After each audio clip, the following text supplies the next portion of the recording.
Good evening from the summit of Mount Washington. My name is Amy Cotter. I am a meteorologist here at the Mount Washington Observatory.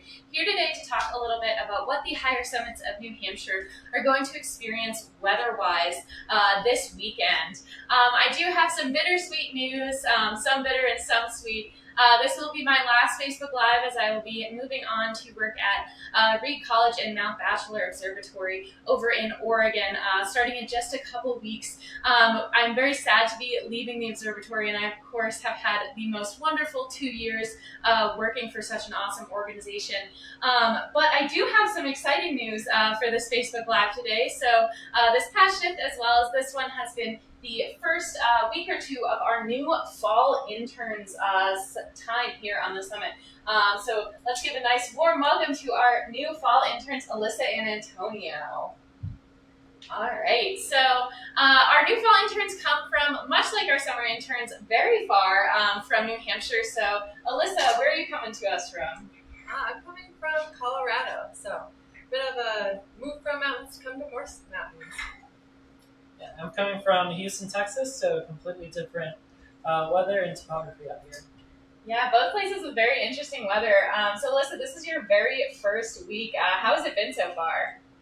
It's a little overwhelming, but all in the best way. I've had such a good time learning about new weather phenomena and trying out forecasting for the first time.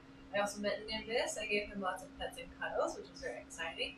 But I'm looking forward to doing research up here and learning as much as I can. Fantastic. And Antonio, how have your first week and a half on the summit been? Oh, I've been having a blast up here, just getting used to the routine that I split time between doing forecasting, research, and interacting with the public. So it's been a fun time so far. Awesome. And what will your research projects be about this fall? So I'm going to be looking more into fall foliage and specifically how our lower, colder temperatures can affect the beautiful leaves we see in the fall. Yeah, so my research project is focused on the temperature of the outer rim and the weather stations that are all along it, and see if we can, if our data can help forecast specific mixed precipitation events better in the future. Fantastic. Well, we are so excited to have you here, and thank you for joining our Facebook Live today. I'm sure you all will see them again in the coming weeks, but thank you all for your wonderful work, and we are so excited to have you here. All right, so let's dive into what we're going to experience in terms of weather this weekend on Mount Washington. Before we do that, let's go over a little bit about the conditions that we're experiencing currently on our current summit conditions page.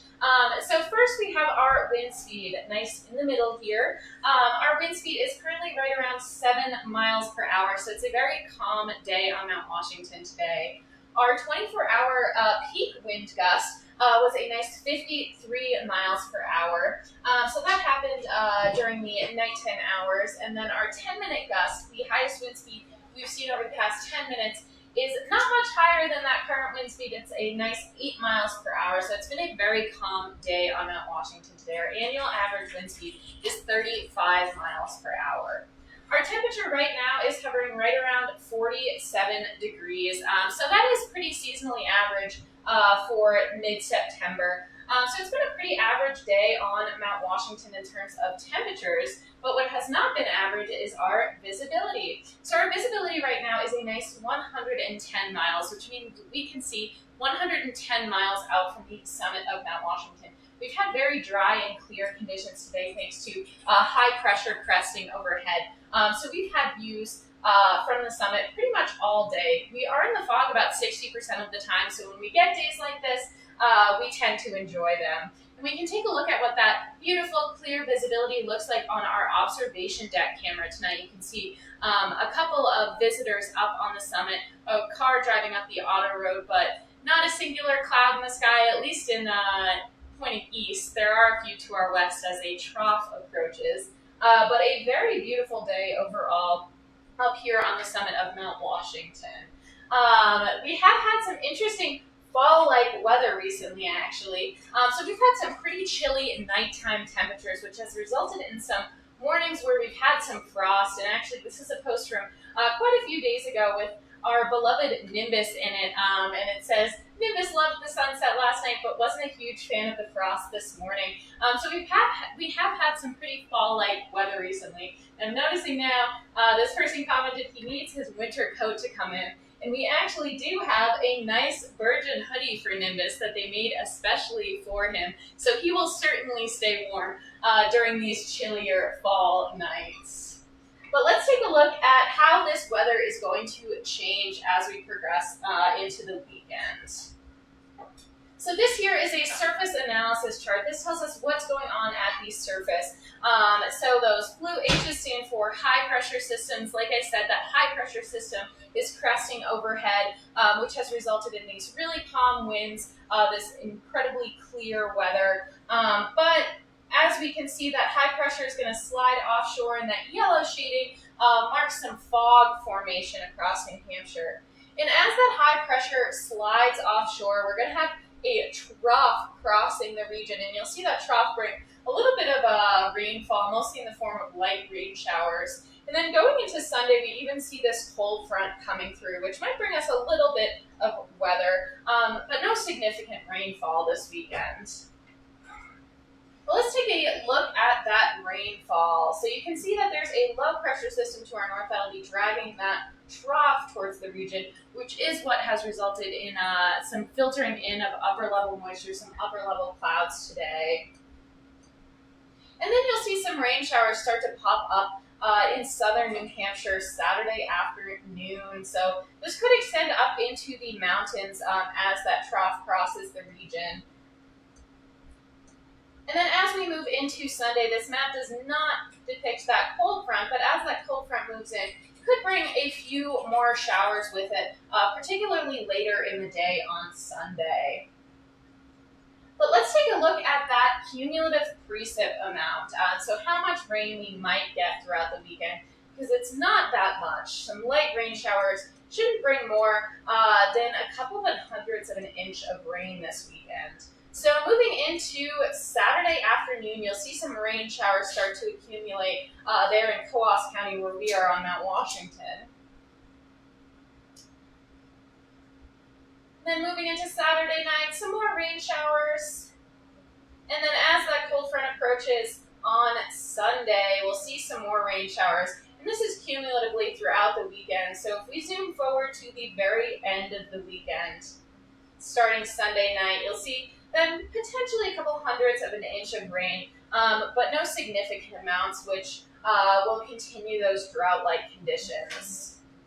And then let's take a look at wind speeds. Nothing particularly interesting here, except for some winds on Saturday night as that trough crosses the region. So you can see some relatively calm winds Saturday afternoon, and then as that trough approaches, we do get some relatively higher winds, but then throughout the day on Sunday, those winds will start to dampen as high pressure builds back in behind that trough. But in terms of Mount Washington standards, nothing particularly interesting wind-wise this weekend. So let's take a look at what numbers we're looking at this weekend. So lows tonight in the upper 30s with some potentially even light and variable winds early, with some wind chills falling to 20 to 30 above. And then as we go into Saturday, those highs will reach the upper 40s, which is pretty seasonally average for this time of year. And some stronger winds at 20 to 35 miles per hour with gusts up to 40 miles per hour later. A little bit of a break midday, and then ramping back up to 20 to 35 miles per hour. And that wind chill will be rising from that 20 to 30 above early and then rising as those temperatures rebound. Saturday night, those lows are going to be right around 40 degrees Fahrenheit with some higher winds gusting up to 50 miles per hour, but then starting on their gradual decrease as that high pressure builds in behind the trough. And then we've got our wind chill falling to 25 to 35 above. So even though those temperatures are fairly seasonal or fairly close to seasonal averages, expected winds are going to make those temperatures feel quite a bit lower on exposed skin, make those temperatures feel below freezing, at least at night and in the early morning hours. And then Sunday will be mostly in the clouds with lingering moisture from that trough, as well as any moisture that cold front brings in. and then trending in and out of the clouds later as that high pressure starts to build in. And then those rain showers on Saturday night and Sunday, again, lighter rain showers. And then we've got those gradually dampening winds throughout the day on Sunday as high pressure builds in, and that wind chill again rising to above freezing. So if you are venturing out to the higher summits, do keep in mind that fall is approaching. Those chilly temperatures are dropping every day, and so make sure to come prepared for the lower temperatures at the higher summits of New Hampshire. And I hope you have a wonderful weekend, whether you venture out to the higher summits or not.